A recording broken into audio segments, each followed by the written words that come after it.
United States Senator and Democratic presidential candidate Elizabeth Warren has claimed to be an American Indian, a Cherokee and or Delaware, or at least to have American Indian ancestry depending on how one interprets her past statements and actions.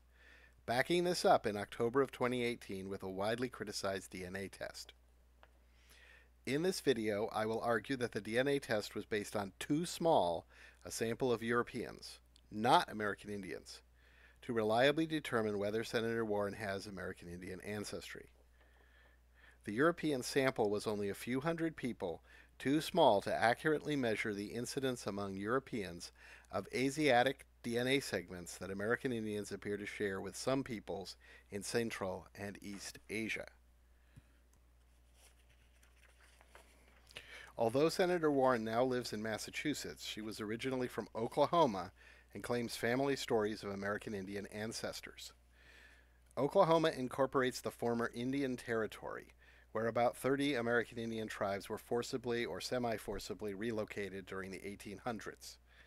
Most famously, a large fraction of the Cherokee from northern Georgia in the so-called Trail of Tears.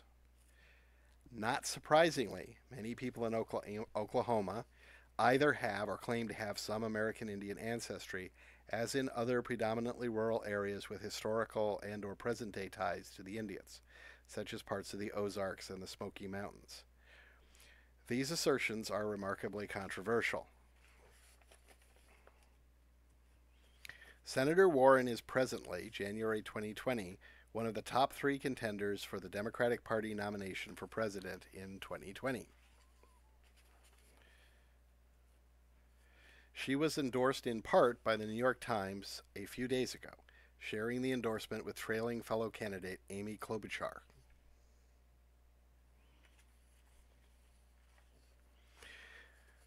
Senator Warren stands a good chance of becoming the Democratic nominee in 2020, in which case President Trump is likely to resume his criticism of her claims and indeed raise his attacks to a new level. For better or worse, Senator Warren's DNA test is not likely to fare well under further scrutiny. Reacting to President Trump's jibes, Senator Warren secured a DNA test in October of 2018, confirming a small amount of American Indian ancestry from Professor Carlos Bustamante at Stanford University, a noted expert in DNA testing.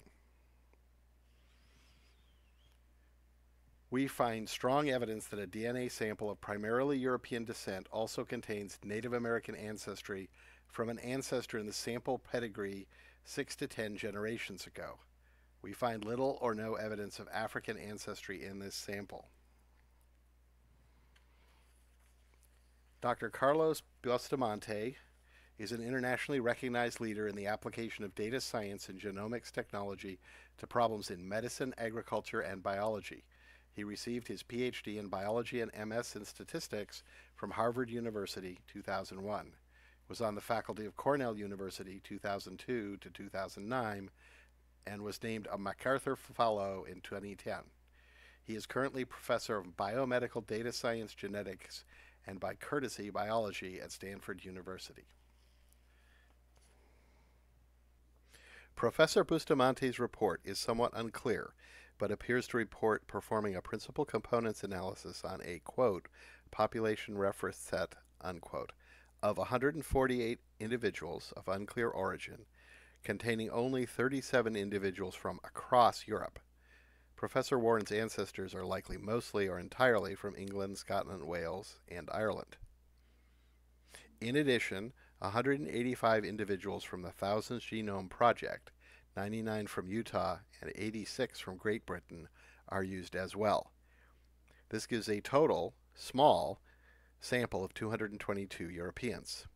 It is not clear if the principal components analysis included these persons. It sounds like a test set used to confirm the results from the PCA of the, quote, population reference set, end quote, of 185 individuals. 148 individuals. Assuming the putative American Indian genetic segment found in Senator Warren did not occur in any of these 222 Europeans, the rule of 3 in statistics estimates that the probability of occurrence of this genetic segment in Europeans is between 0 and 1.3%, 3 divided by 222, with a 95% confidence level. In other words, the low sample size means it cannot rule out an incidence as high as 1.3% among Europeans. As will be discussed, the incidence of a common, stereotypically Asian and American Indian feature, the epicanthic fold, in Europeans is usually found to be between 1 and 3%.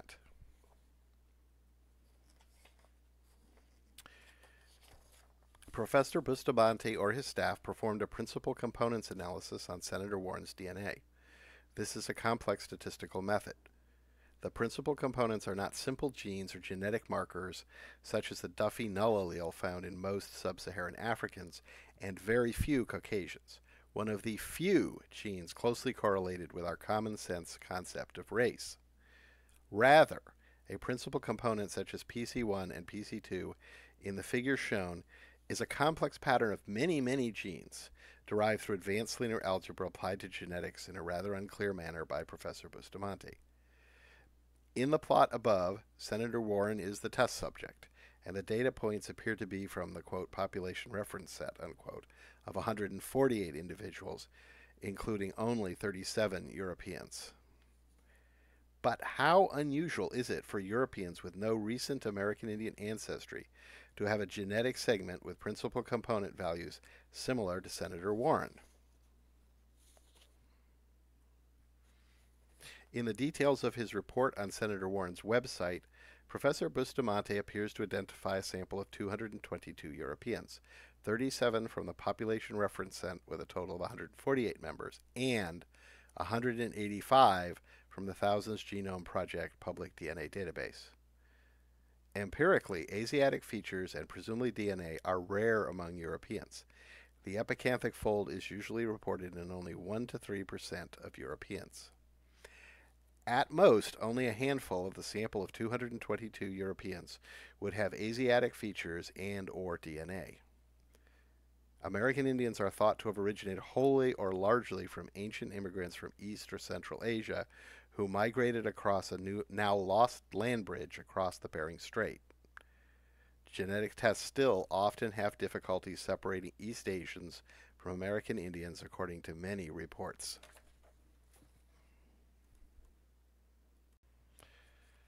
The 1000 Genomes Project had a goal of detecting genetic variations of no less than 1%, 1 in 100 persons. But Europeans do have recognizably Asiatic features at a very low rate. The most well-known of these is the epicanthic fold. Presumably other Asiatic genes and genetic markers that are not so obvious are present at similarly low or lower rates. Too low for a sample of a few hundred Europeans to give accurate estimates or even contain a single instance of a match. An epicanthic fold is a skin fold of the upper eyelid that covers the inner corner, medial canthus, of the eye. However, variation occurs in the nature of this feature, and the possession of partial epicanthic folds or slight epicanthic folds is noted in the relevant literature. Various factors influence whether epicanthic folds form, including ancestry, age, and certain medical conditions. The picture is an epicanthic fold, a South Korean person with the skin fold of the upper eyelid covering the inner angle of the eye. The epicanthic fold is almost universal and usually quite thick and pronounced as shown in the picture in East Asia, in China, in Japan, in South Korea. It is common in American Indians, although many do not have it.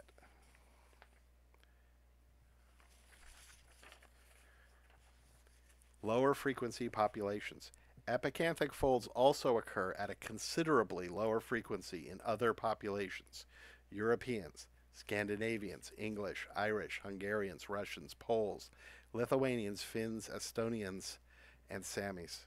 Also in South Asians and other groups.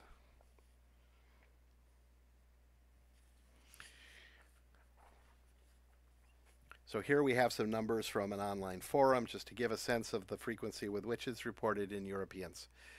Estonians, 2.3%, Finns, 1.9%, Karelians, 1.8%, Sami, 7.0%. Vepsis, 1.8%. Finnish Swedes, 1.8%. And Russians, 0.14%. Various surveys using different definitions of the epicanthic fold, different methodologies, have generally produced 1 to 3% incidences in Europeans. The Sami, who used to be known more as the Lapps, are people who live in the very far north of Finland and Scandinavia and often have various Asiatic features at noticeably higher rates, as is shown here.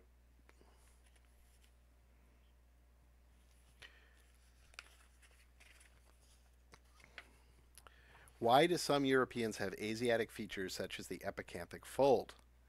Ultimately, we do not know and may never know. However, Europe has been invaded at least twice by Asiatic groups, the Huns in the 5th century and the Mongols in the 13th century. There have been nonviolent migrations such as the arrival of the Gypsies, now more often referred to as Romani, between the 6th and 11th centuries. That would likely have brought Asiatic DNA from Central Asia or even the Far East. This period, from the 6th to the 11th century, was characterized by many migrations and invasions, many poorly documented, the Dark Ages.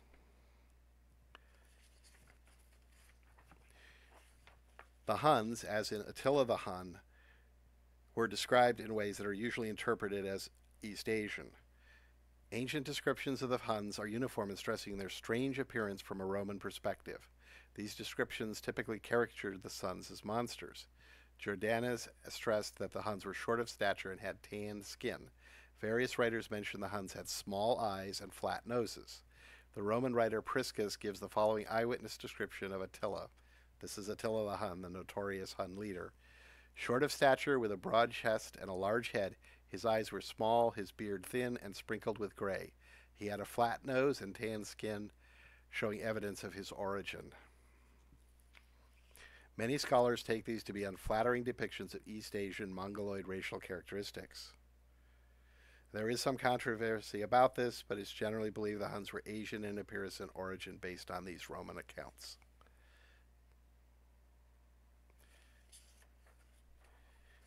The Romani, probably better known popularly as the Gypsies, are thought to have originated in northwestern India and to have migrated sometime between the 6th and 11th century to Europe. And they very likely would have traveled through Central Asia and brought Central Asian DNA with them.